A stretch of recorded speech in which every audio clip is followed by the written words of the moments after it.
Hello and welcome to Raider HQ After Dark. I am your host, Raider. This video is to discuss what would be a persuasive buddy statement for me. What is one that if it was sitting in front of my desk that I would accept based upon what you were trying to, like, what the goal of the buddy statement was. The majority of the time, buddy statements are either meant to prove number one, you have element one, so a current diagnosis. So we often see these with spousal buddy statements that say, hey, look, my husband has snoring, he's got, uh, sleep apnea like symptoms, but in a lay terminology, just kind of explaining what's going on. The second type of buddy statements that we see a lot are for trying to prove the absence of element two. So the in-service event for direct service connection. Now we see this with a lot of infantrymen members where they do not have element two. They did not go to sick call. A lot of Air Force personnel that had that were flight qualifications. They did not seek treatment for the things that they had. So, in lieu of in service treatment, what they will do is submit a lay and buddy statement.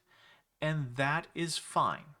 But as many of you already know, for whatever reason, and I know whatever reason is, but the reason a lot of these buddy statements are not taken and used as evidence is because they're missing some key features.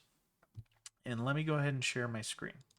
So this first one right here, what makes a good buddy statement? So when you have, now this is explicitly talking about the second type of buddy statement. So the ones that are trying to prove the in-service event, okay?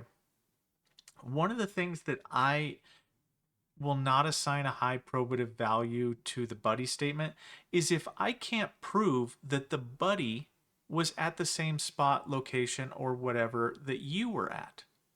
And I hope that that makes sense because you can say, like, hey, look, I served with so and so. Okay, but I can't prove that. All right, I need the buddy to prove that. I need the buddy to show that they were on orders at the same location. Just doing that drastically increases the probative value. And when I say probative value, I mean the value to which the statements prove or disprove a matter at issue. Drastically increase it because like, my name's Jerry and I served with Tim. Cool. How the heck am I supposed to verify that? Because when we pull your records as the veteran, only your records come up. Now, if you were back in the 60s, 60s, 70s, 80s, 90s, the pre 90s evidence would have company grade information in it. So I'd be able to see who you served with on the sometimes on those older records. But on the newer records, like the post 2000 records, they only speak to you, the veteran. So I have no way to cross reference that, specialist so and so served with you. So unless I can actually identify that you and the buddy were at the same location, there's no way for me to assign value to their statement. So that's the first, and I want to say the foremost reason why a lot of your buddy statements get just thrown in the trash can. And it's not because we don't believe them, it's because I literally can't assign value to their statements. So let me pull up the acceptable lay evidence, right? Well, actually, let me see here. This is a definition of like what the buddy statement is meant to do is a statement from an individual who has information about the veteran's sickness or injury. So they have to have, and this is kind of inferred, but you have to prove that you could have had that information. You know, if a spouse is speaking to an in-service event that happened, I would need to have you show that your spouse and you were married before the time period in question. If if I find out that your spouse and you were married 10 years after you left service, then that statement doesn't hold any weight for the in-service incident. I hope that makes sense. But if we come back here, lay statements by people are genuinely accepted for combat. Like combat can be weighed against like having an absence of evidence just because, the fog of war, things happen during in a combat theater that might not happen. But um so it does say combat veteran right here, and if you want to know, like, if you're submitting for buddy statements for, let's say, the only thing that you have is you were injured in a combat theater and you don't have records of it because, your medic was on hand and they would just hand you, Ranger candy all day long, then the only way that you can get around that is through the credible lay statements, but you have to have the service members that you served with show that they were in the same unit as you, deployed at the same time as you. Now, and then I would also cite this manual reference when with the submission of the form. So 521B 2A. I would do that because you want to remind the VSR and you want to remind the rater that this type of evidence is appropriate, that it is okay for combat veterans to have no treatment records, but, have their medic, their line medic at the time, testify that, yeah, I treated his ankle multiple times. We'll take that. I would take that. I would take that in a heartbeat. If I could cross-reference that you were in the same unit, that you deployed to the same places, we're good to go, and I'm awarding you. As long as the examiner said that it's true, factual, that the in-service thing happened, is the cause of the current condition, and it's not due to some other thing like a car accident or something like that. Now, it is also important that for non-combat veterans, there's a little bit more scrutiny that happens with the lay statement, that I have to weigh the non-combat version of it, which just means that I have to do more of that. Show me that you were in the same unit, show me that you were there, show me how that your credibility as the buddy. There's a little bit more to that. I can let a little bit more slide for combat than I can for non-combat. But I say use the same standards for both, because you don't, you want to do more so somebody can not say that you did less. But so that's the first one right there. I can't stress, like, this will do a lot of the heavy lifting to make sure your buddy statements are hopefully seen as sufficient to satisfy the element that you're trying to satisfy it. Have the person show how they know, provide evidence. You can't just submit a form and say, Jake said. I don't know who Jake from State Farm is. I don't know. They could be anybody.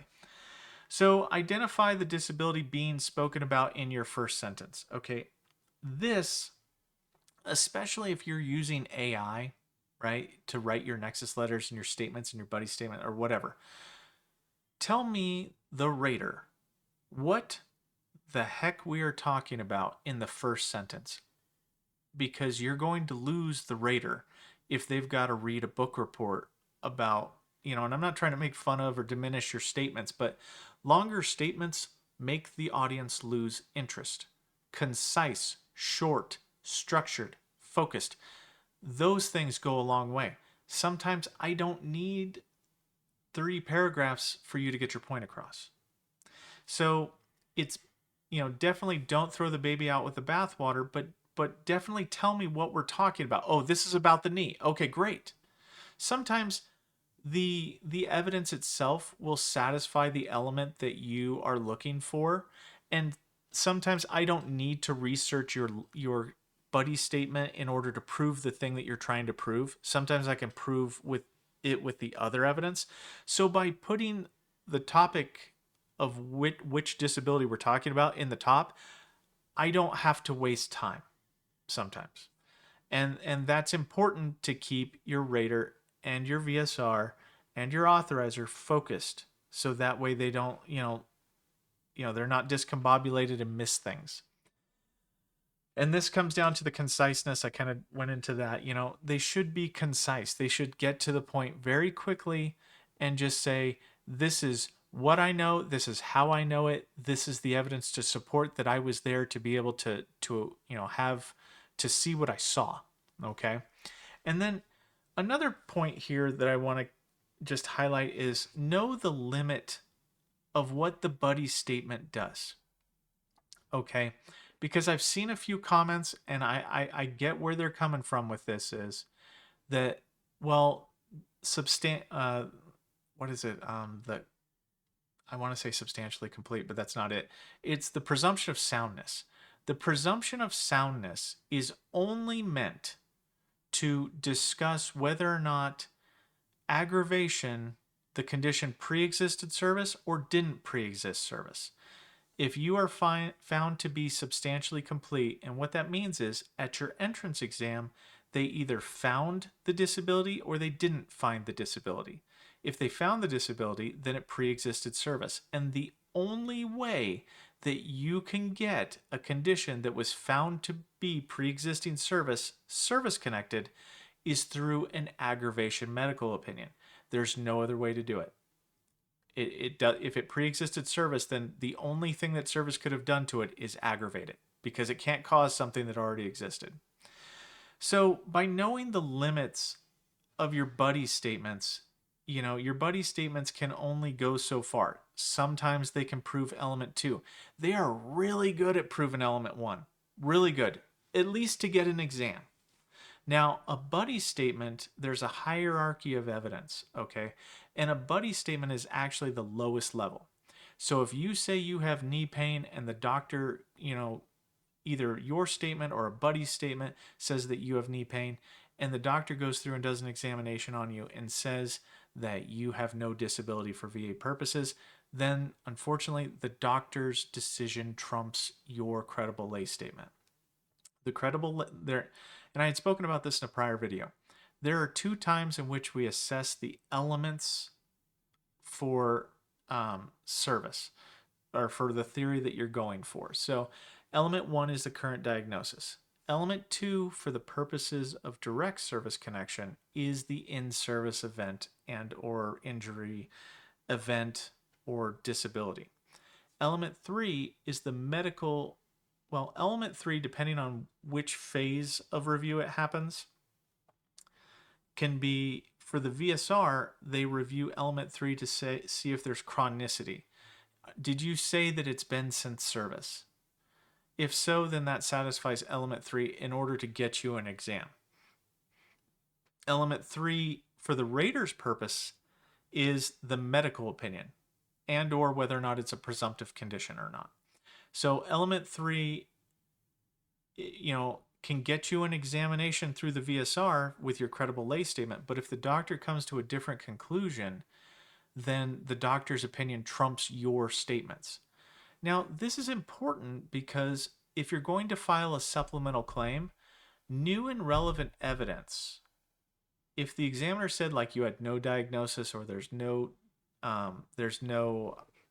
chronicity or there's no connection between the current disability and service, you cannot use a credible lay statement or a buddy statement as new evidence to overturn a doctor's opinion unless that buddy is a doctor themselves. So buddy statements, you have to know the limitations of it, especially on supplemental claims. It can't be new and relevant evidence. Sadly, that's just the way it is. It does have its limitations. So I'm going to try to keep this one 15 minutes or less, but that's about it as to what would make a good buddy statement for me. Number 1 is by far the most powerful thing that you can do. Start showing how that buddy is connected to you and could have seen what you say that they saw or what they said that they saw. You got to prove it to me. It's not like Walmart where, just go in the back and get me another one. If you've ever worked at Walmart or whatever, I'm sure you'd know that there's no infinite storeroom back there. Well, the same thing with evidence. We don't have access to every single bit of evidence on every single, veteran or service member that ever lived. So there is some due diligence on your part in order to supply that information to us, so that way we can assign the maximum amount of probative value to these buddy statements. And that's about all I got for this one. I hope it's helpful. I'll expand upon buddy statements if you want to, but for me, doing this right here would save, would recover so many buddy statements that get just assigned no probative value. But let me know if you want to hear more about this kind of stuff, or if you would like different types of videos in the comments. I appreciate all your comments and I try to answer them. If I don't, just understand I do have a day job and I try to do this in my off time. But anyway, I do appreciate all of you. Thank you. Raider out.